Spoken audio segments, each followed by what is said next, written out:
The Air Force has carried out a daring rescue of 3 American researchers from the McMurdo station in Antarctica. It was a mission flown in almost total darkness, extreme cold and rapidly changing conditions. Air Commodore Andy Scott oversaw the rescue and is with us now. Good morning. Good morning, Ryan. How are you? Great, thank you. What was so daring about this rescue? Well, any time that we fly to Antarctica, there's a degree of risk involved just by virtue of the fact that the weather can change so quickly and the aircraft that we operate have a point of safe return. The complicating factor over the winter, though, is that you don't have the ability to actually see the weather coming. So forecasters, people on the ice, they can't actually update it. So at about an hour and 50 minutes to go, the crew have to make a critical decision as to whether they actually carry on to the ice or they turn back. So there is a lot of factors at play to go and do that. And as you can tell from the results on Tuesday night, Wednesday morning, they executed that perfectly. And they're landing on the ice, of course, as well. What would happen if their weather was bad? Once you go past that point of no return, if the weather's bad, what do? You just try and land. That's right. So basically what the crew would do is they would go and look as to whether or not that was a temporary weather pattern that was going to blow through. They may go and hold to go and see if that weather clears. Or alternative, if the weather has set in, they will just keep trying to go and do that approach. And unfortunately, that does occasionally happen. And the last time that occurred was actually in 2013, where the crew again showed exceptional skill to actually land basically in the fog.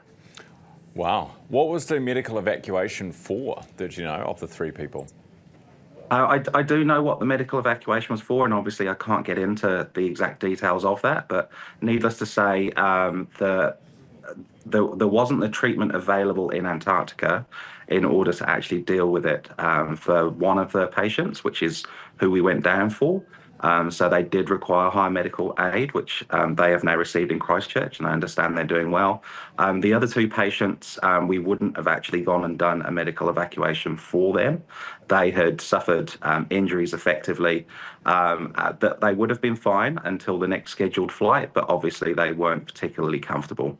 So bringing them back to Christchurch while the opportunity was there was obviously a sensible move. Yeah, fair enough. So who makes the call? If the pilot is, nearly there, nearly at the point of no return or whatever, whose decision is it to continue if that's what the choice is? Ultimately, the decision falls to the aircraft captain, but it requires the whole crew to go and have input into that.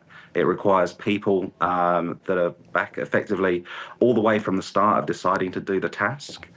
We look at everything from what the crew that we have available, what their level of qualification is, their currency, the aircraft that we have available. And we actually have to have 2 aircraft available to do these missions, because if one gets down there and gets stuck or breaks down, we need another crew to go down and rescue them. So there's a lot that's actually in reserve there. And then on the flight down, we need to make sure that all the systems are working, that we have good communications. As you can imagine, in the Southern Ocean, communications is sometimes a challenge, and you have to deal with even things like sunspots that can actually reduce your HF communications, satellite communications, blackouts. Everything has to be right. And so you go and work all the way through that and go and make sure that actually you are safe to go. And I'm sorry, that's my daughter that's texting me, if you can hear that in the background. My apologies. That's all right. Say hello to her from us. Hey, I will. Congratulations on a successful rescue. Very great news. I'm sure the Americans are happy with us. Appreciate your time too. Air Commodore Andy Scott with us from the New Zealand Defence Force.